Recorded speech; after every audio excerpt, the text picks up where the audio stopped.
Hi everyone, welcome back to Ways of the World, a brief global history with sources.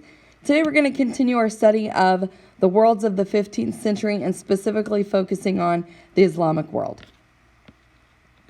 So let's start with in the Islamic heartland, the Ottoman and Safavid empires. Excuse me.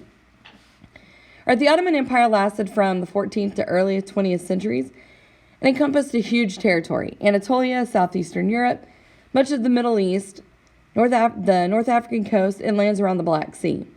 The sultans claimed the title caliph and the legacy of the Abbasids. And there's an effort to bring a new unity to the Islamic world.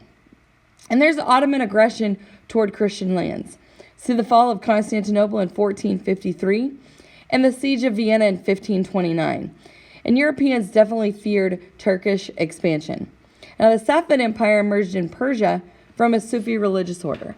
The empire was established shortly after 1500, and they imposed Shia Islam as the official religion of the state. Now, the Sunni Ottoman Empire and the Shia Safavid Empire fought periodically between 1534 and 1639, and this religious hostility continues today. All right, so this is empires of the Islamic world. So the most prominent political features of the vast Islamic world in the 15th and 16th centuries were four large states: the Songhai, Ottoman, Safavid, and Mughal empires. So what features of the Muslim faith would account for the appeal of the religion across such diverse populations? Well, Islam appealed to diverse peoples for a number of reasons. First, it was a community of believers that recognized the spiritual equality of all of those who believed. Second, Islam was an expansive faith, the armies of which seemed to conquer all those who went before it, confirming the power of their God. Third, conversion offered easier access to a lucrative trade within Muslim lands. Nonetheless, even for those who didn't convert, Islam promised religious freedom for other monotheists, provided adherents to those faiths paid a tax.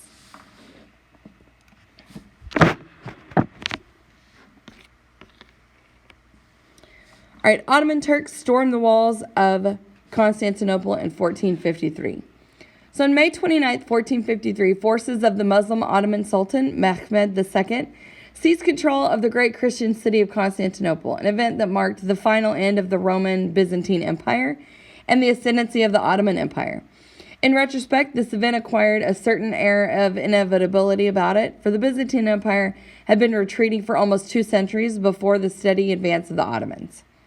By 1453, that once great empire, heir to all things Roman, had shrunk to little more than the city itself, with only some 50,000 inhabitants and 8,000 active defenders, compared to a vast Ottoman army of 60,000 soldiers. And little was left of the fabled wealth of the city. But what later observers see as inevitable generally occurs only with great human effort and amid vast uncertainty about the outcome. So it was in Constantinople in 1453. Now, Constantine the 11th, the last Byzantine emperor, was well aware of the odds he faced. Yet his great city, protected by water on 2 sides and a great wall on a third, had repeatedly withstood many attacks and sieges. Furthermore, until the very end, he had hoped for assistance from Western Christians, even promising union with the Roman Church to obtain it. But no such help arrived, at least not in sufficient quantities to make a difference, though rumors of a fleet from Venice persisted. The internal problems of the Western powers, as well as the long-standing hostility between Eastern Orthodoxy and Roman Catholicism, ensured that Constantinople would meet its end alone. On the Ottoman side, enormous efforts were expended with no assurance of success. In 1451, a new sultan came to the throne of the Ottoman Empire, Mehmed II, only 19 years old and widely regarded as not very promising. Furthermore, some of the court officials had reservations about an attack on Constantinople, but the young sultan seemed determined to gain the honor promised in Islamic prophecies, going back to Muhammad himself, to the one who conquered the city. Doing so could also rid him of a potential rival to the Ottoman throne who had taken refuge in Constantinople. And so preparations began for an assault on the once great city. The Ottomans assembled a huge fleet, gathered men and materials, and constructed a fortress to control access to Constantinople by water. In late 1452, Mehmed secured the services of a Hungarian master, cannon builder, who constructed a number of huge cannons, one of which could hurl a 600-pound stone ball over a mile. That's impressive. These weapons later had a devastating effect on the walls surrounding Constantinople. Interestingly enough, that Hungarian master cannon builder, Orban, had first been offered his services to the Byzantine emperor, who simply could not afford to pay for his very expensive project. In early April of 1453, the siege began, and it lasted for 57 days. As required by Islamic law, Mehmed offered 3 times to spare the emperor and his people if they surrendered.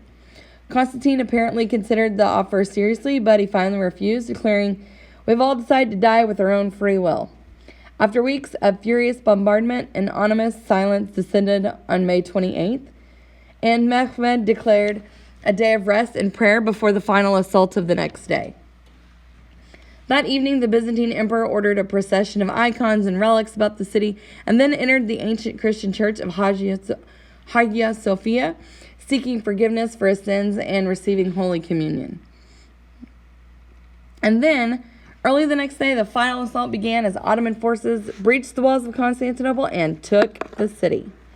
The Christians barely defended their city, and Constantine discarded his royal regalia and died fighting like a common soldier. Later legends suggested that angels turned Constantine into marble and buried him in a nearby cave from which he would eventually reappear to take the city for Christendom. Now, Islamic law also required that soldiers be permitted 3 days of plundering the spoils, so Mehmed was reluctant, eager to spare the city he longed for as his capital, so he limited plundering to 1 day. Even so, the aftermath was terrible. According to a Christian eyewitness, the enraged Turkish soldiers gave no quarter. When they had massacred and there was no longer any resistance, they were intent on pillage and roamed through the town, stealing, disrobing, pillaging, killing, raping, taking captive men, women, children, monks, priests. End quote. When Mehmed himself entered the city praying at the Christian altar of the Hagia Sophia, he reportedly wept at seeing the destruction that had occurred. Now, Constantinople was now a Muslim city, capital of the Ottoman Empire, and the Hagia Sophia became a mosque. A momentous change had occurred in the relationship between the world of Islam and that of Christendom. On the frontiers of Islam, the Songhai and Mughal empires. So the Songhai Empire rose in West Africa in the second half of the 15th century. Islam was limited largely to urban elites. And Soni Ali ruled from 1465 to 1492, followed the Muslim practices, but also was regarded as a magician with an invisibility charm. And the Songhai Empire was a major center of Islamic learning and trade.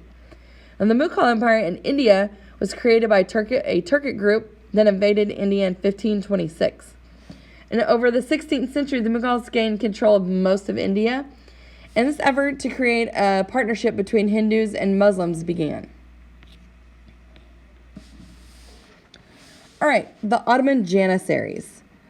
So originating in the 14th century, the Janissaries became the elite infantry force of the Ottoman Empire.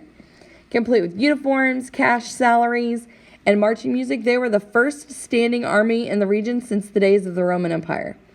When gunpowder technology became available, Janissary forces soon were armed with muskets, grenades, and handheld cannons. This Turkish miniature painting dates from the 16th century. And the second flowering of Islam. So, new age of political coherence, military power, economic prosperity, and cultural brilliance began. Spread of Islam went to new areas such as Southeast Asia. And we also see the rise of Malacca as a sign of the times. It became a major Muslim port city in the 15th century. Malaccan Islam blended with Hindu and Buddhist traditions and was also a center for Islamic learning. All right, I will see you guys next time as we continue our civilizations of the 15th century, and we will focus on the Americas.